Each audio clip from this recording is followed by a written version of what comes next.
welcome back to my channel. So, kumusta naman kayo guys? Okay, so guys, bago tayo mag-start, gusto ko kayo guys pasalamatan sa walang sawang pagsubaybay sa ating mga collective love reading and sa mga nagtatanong kung paano magpa-private reading.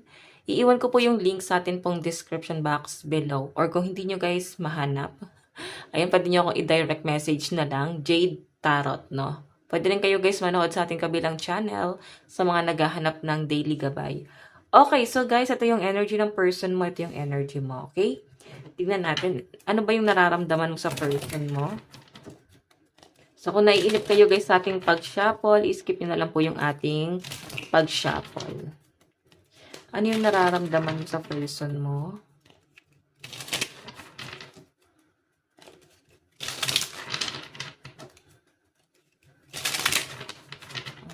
Nararamdaman mo sa person mo.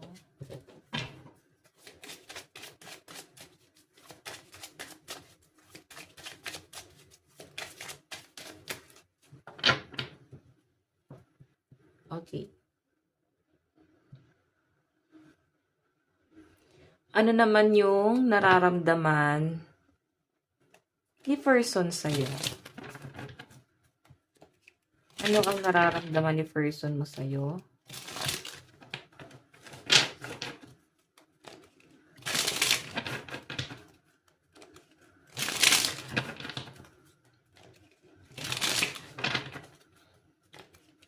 Nararamdaman ni person.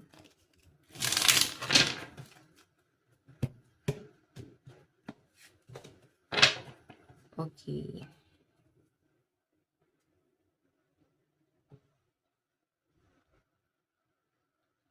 Tingnan natin guys. Sa energy ni person, nararamdaman niya sa'yo ngayon. Devil. So, I think, naging toxic talaga yung relationship nyo, guys, no? Pero kung makita nyo, guys, meron pa rin apoy doon. Nandun pa rin yung love. Kahit na toxic na to, nandun pa rin yung init ng pagmamahal. Nandun pa rin yung temptation. So, pwedeng itong relationship nyo, guys, nagsimula talaga sa temptation. Nagsimula sa tukso. Pwedeng may ibang involved. Pwedeng may karelasyon siya. Pwedeng ikaw meron.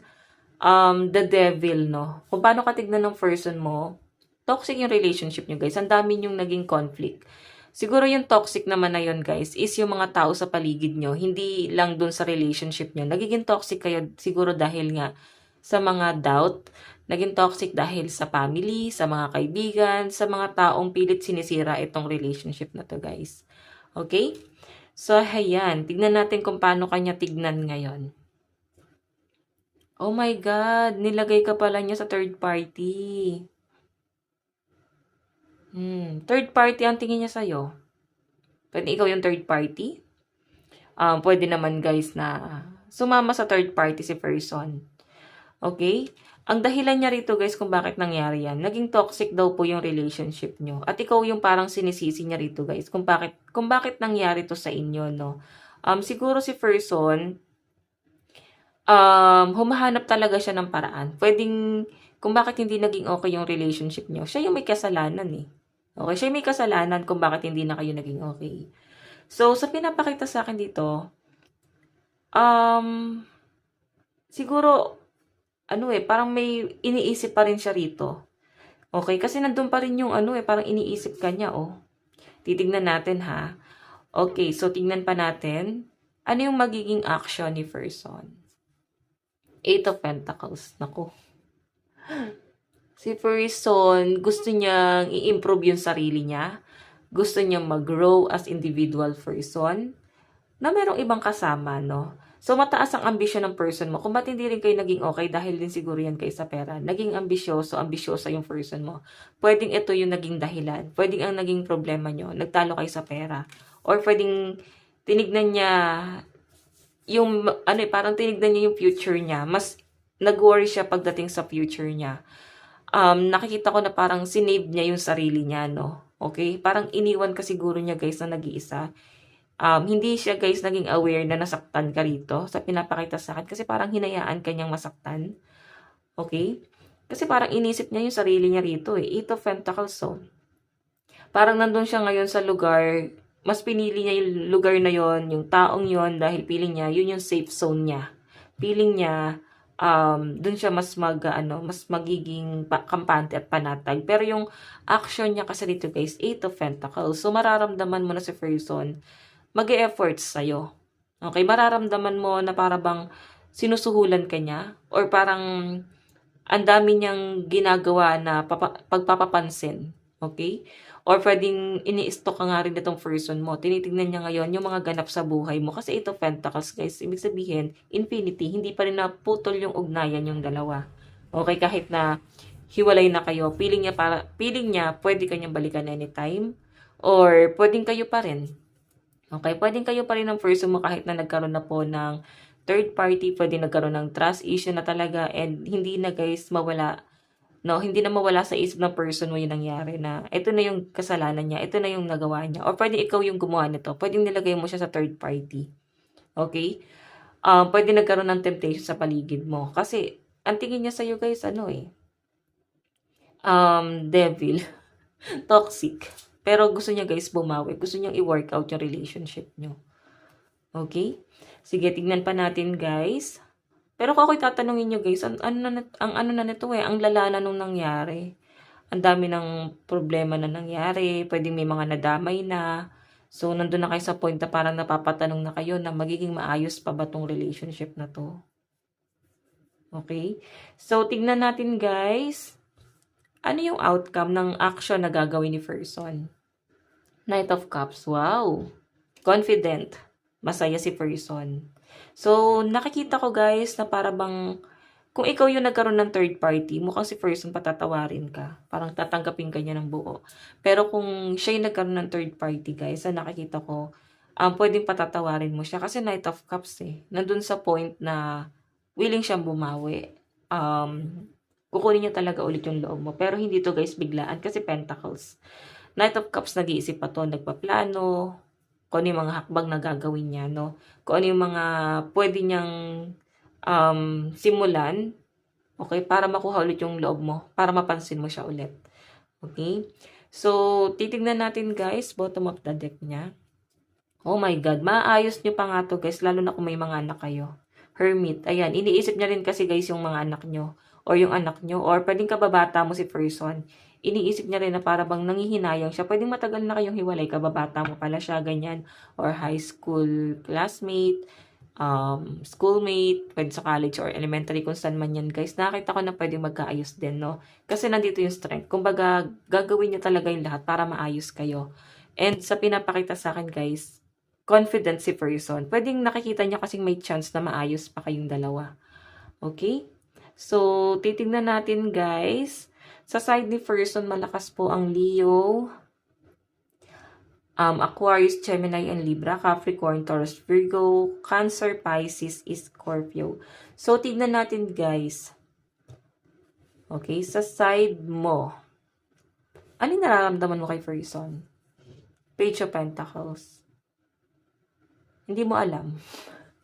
Hindi mo alam kung ano yung dapat mong maramdaman sa kanya. Kasi, sa pinapakita sa akin guys, para bang, minanipula ka niya. Parang feeling niya, bata ka na kaya niyang paikutin dito sa pinapakita sa akin guys. So, Page of Pentacles, ano to guys, nandun sa point na parang nangangapa ka pa. Nasa healing process ka pa kasi page ka pa lang Kumbaga, parang humahakbang ka pa lang dito or pahakbang ka pa lang. Okay? So, tignan natin guys, ano naman yung tingin niya sa'yo. Okay, anong tingin niya sa'yo? Ano yung tingin mo sa person mo ngayon? Paano mo siya tingnan? The Emperor, matigas. Matigas yung puso, loob niya. So, ayun lang guys ang problema. Pwedeng ang toxic din kasi dito is si person, no? Kasi ang pinapakita sa akin, Emperor yung tingin mo sa kanya. So, pwedeng hindi ka pwede mag-decide sa relationship niyo. Kumbaga parang dapat siya lang. Okay, wala siyang ibang pakikinggan kundi sarili niya lang. So, yung sinasabi niya dito guys, ikaw daw yung toxic pero ang dating sa'yo guys, parang siya. Kasi siya yung kumokontrol Okay, siya yung para bang hindi niya pakikinggan yung opinion mo. Kasi page ka lang Okay, pwedeng maliit ang tingin sa'yo ng person mo. Okay? So, Emperor, yung tingin mo sa kanya. Masyadong controlling, masyadong believe sa sarili, ganon. Okay? Tingnan natin. Matalino rin to guys, mag-iingat ka kasi manipulative yung person mo. Okay? So, tingnan naman natin guys, ano yung action mo. Hindi mo rin alam guys, kasi marami ka rin inaasikaso. Parang bahala na siya dyan si person, pakialam ko dyan. Parang ganon. Pakialam ko dyan madam, bahala dyan si person. Gusto ko na mag-move forward, gusto ko na mag-move on. Mas nakapokus ka sa pentacles mo. Okay? Ang pwede kasi guys na lumalabas pa rin talaga sa energy mo si person kasi iniisip ka pa rin niya. Okay? And siguro ngayon, nakapokus ka sa finances mo, sa mga diskarte mo sa buhay. Ngayon, napaka-workaholic mo sa pinapakita sa akin. Kaya siguro Page of Pentacles tong energy mo kasi nandun ka sa point na mas pinagtutuunan mo ng pansin yung Pentacles mo. Okay? Unti-unti kang nakakapag move forward, unti-unti kang nakaka-recover. At kung ano yung sinabi mo, sa pinapakita sa akin guys, paninindigan mo yon. Okay? Ngayon, magician yung energy mo. Ibabata mo sa kanya lahat ng masasakit. Kaya si person mo, mahabag yan guys. Kasi parang nakonsensya rin siya eh. Lahat ng ginawa niya, once na bumalik si person, ibabato mo sa kanya. Parang ito yung ginawa mo sa akin, hindi ka ba nasaktan? So, aware siya guys kung ano yung kasalanan niya. Alam mo kung bakit hindi niya matanggap. Kasi, yung ano niya guys yung pride niya guys, natapakan eh. Alam niyang siya yung may mali. Ayaw niya guys tanggapin sa sarili niya. Kasi ayaw niya mapahiya. Ayaw niya na para bang magkakaroon ng issue sa connection yung dalawa. So, pwedeng sinungaling to person mo kasi pwedeng alam mo na yung nangyayari. Pinagtatakpan pa niya. Okay? So, yung outcome ng action mo, hindi mo na siya guys tatanggapin. 4 of Cups. Diba? Nakatingin ka sa mga opportunity mo, nakatingin ka sa mga achievement mo dito. So, nakikita ko malayo pang mararating mo, lalo nakapokus ka sa iyong pentacles. Si person mo parang na-stuck na siya sa kanyang love life, guys, no? Tignan natin yung bottom of the deck mo. Meron tayong 5 of Cups. Sabihin na natin, yes, na-disappoint ka talaga. Lalo iniwan ka ng person mo na wala kang pera, naghihirap, para bang inabando na kanya, guys. Parang hindi lang sa pera, guys. Iniwan ka niya ng parang nag-iisa, hindi pa nakakapagsimula, hindi pa nakaka-recover. Para basta hinayaan ka dyan, guys, ng masaktan, no?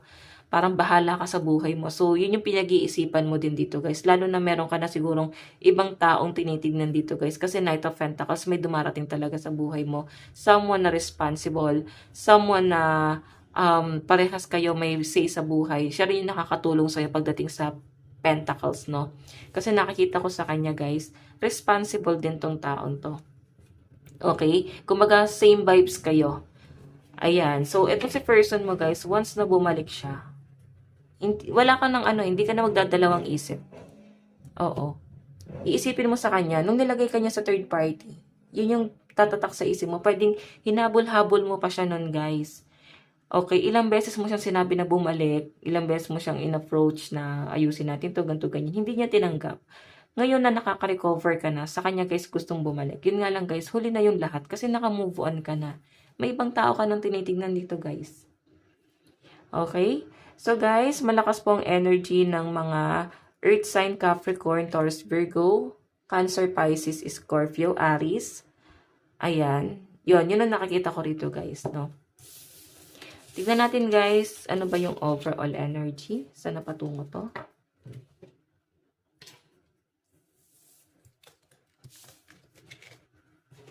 Saan na patungo yung relationship nyo? So, gagamit tayo guys ng neto.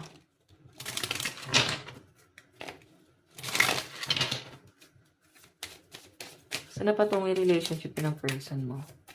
Pwede kasi guys na kaya pa rin siya lumalabas dito. Kasi siguro nakikitaan mo pa rin na parang may mga pinangihinayangan ka pa rin sa kanya kahit pa paano. Pero yun nga guys, pwedeng mas lamang kasi na ayaw mo nang bumalik sa kanya. Okay? Okay, tingnan natin. Future nyo, ano yung mangyayari sa relationship nyo? Release your ex. So, I think pagod ka na, no? Ilang beses ka nagpatawad, ilang beses ka nagpasensya. Ikaw yung humabol-habol. So, nakikita ko guys sa parang gusto mo na siyang i-release. The time has come to clear your energy. So, ngayon na yung tamang panahon para mag-recover. No? Actually, matagal ka nang naka-recover. Okay? So, tingnan natin. Meron po tayong separation. So, ex mo nga to guys. Ayun no. time apart from your partner is on the horizon. So, may bago na guys na parang paparating. So, pwede guys na gusto niyang pumunta sa inyo. Pwedeng sinabi niya siguro yan. Na parang, puntahan kita. Kung may anak kayo guys, pwedeng ginagawa niyang ano yun, excuse. Pwede niyong ginagamit niya para mag-reach out pa rin sa inyo guys. Okay? Alam mo yon. Alam niya kasi guys na wala naman siyang ibang armas kundi yung mga anak niyo. Ayan. So, kung wala naman kayong anak, guys, pwede nyo binuo yung mga pangako sa isa't isa nung kayo pa. Tignan natin, saan napatungo tong relationship na to? Meron po tayong getting to know each other. So, si person, guys, tinitignan mo dito is parang hindi pa to magbabago. Marami pa siyang i-entertain, no? Kung tatanggapin mo siya sa buhay mo ulit, pwede nyo ulitin niya lang ulit yung gagawin niya.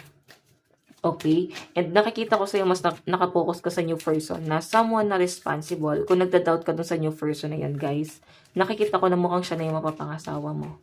Okay? Nakikita ko na para bang mas iba-value mo yon. Pero nasa iyo pa rin yan, guys, since dalawang tao yun nakikita ko. New person or fast person, sino pipiliin mo? Tignan natin, guys, saan napatungo itong relationship nyo ni new person naman. Give your relationship a chance. Diba? Binibigyan mo ng chance yung sarili mo na magmahal ulit. And ganun din si person. Parang gusto niyang patunayan sa'yo na pure yung nararamdaman niya. Pure yung love niya sa'yo. Okay? Pwede may mga doubt ka kasi yung trauma na naranasan mo sa past person, guys. Pwedeng ayaw nang iparanas sa inyo ni new person. Tignan natin ano yung energy niya ni new person. Healing family issues. So, broken family ka, no? Pwedeng single mom, single dad. Si person mo, guys, walang issue sa kanya yon. Okay? So, nakikita ko, nandun siya sa point na tanggap niya lahat ng meron ka. Open-minded siya sa ganyang bagay. Tignan natin. True love. Oh my God. Mukhang mas maganda yung energy mo kay new person, guys. Okay? Siya na nga si the one. Sabi ko nga sa inyo. Tignan natin, guys. Okay. Tignan natin. Mensahe sa'yo ni past person. Mensahe sa'yo ni past person. Mensahe sa'yo ni past person. Meron tayong, we will be together again. Umaasa talaga si person, guys. Gusto niya ulit kang makasama. Gusto ko niya ulit i-win back. Tignan natin. Mensahe ni past person, I love you unconditionally. So, I think, ngayon niya guys nare-realize, hindi niya maintindihan bakit mahal ka pa rin niya at gusto niyang humabol sa inyo guys. Okay, tingnan natin. Mensahe ni past person. I knew exactly what I was doing. So naku guys, defensive si person. Talagang magmamatigas to guys. Gusto kanya talagang i-win back. Lahat gagawin niya, no? Ipaglalaban nga ng taong to guys sa pinapakita sa akin. Okay? Pwede ikaw to nagkaroon ng third party. Kaya siguro nagmamatigas to si person. Kasi talagang gusto kanyang ilaban, guys. Gusto niyang maayos ulit yung family niyo. Gusto niya ulit maayos yung relationship ng dalawa. Okay? Kasi ang nilalaban niya rito, hindi kanya kayang i-let go ng ganun-ganun lang. Mensahe sa inyo ninyo, person. I wonder if you are happy without me. Nako, siguro nagda-doubt ka rin. Napapaisip ka rin dito. Siguro si new person napapaisip kung masaya ka ba kung mawawala siya sa buhay mo. Tignan natin. Ang gulo na to guys kasi dalawang tao. Tignan natin guys, mensahe ni new person. I wish I had treated you better. So, ayan guys, yung gusto niya rito. Gusto kanya talagang i-treat ng maayos. Gusto kanyang itrato ng maayos. Gusto kanyang pagsilbihan. Bagay na hindi mo naranasan sa past, no? So, si person, guys, nakikita ko gusto kanyang ituring na prinsipe or prinsesa. Okay? Tingnan natin mensahe ni new person. I love you. Nako, talagang mahal ka, guys. Oh, sino pipiliin mo? Past or new person? Si new person, guys, mahal ka talaga, guys. Talaga yung card natin consistent, no? Talagang magkakatugma siya, guys. Tignan natin, ano yung dapat mong gawin? Sige, ikaw na lang yung magde-decide talaga. Ano yung dapat mong gawin ngayon sa connection mo na to? Dapat mong gawin? Surprise! You will be about to be surprised. Siguro, guys, titignan mo na lang dito kung sino yung mas mag-e-effort sa'yo. Okay, maraming blessing pa na paparating sa inyo, guys. So, parang sinasabi rito, don't settle for less. Okay? So, pag hindi guys nag-work, huwag ka mag-settle doon. Isipin mo pa rin kung saan ka mas mas magiging kampante, saan ka mas, alam mo yun, mas mag-grow. Okay? Ikaw pa rin yung magde-decide niyan. So guys, ito lang naman po ang inyong love reading. Hanggang sa muli, God bless and love you all. Bye-bye.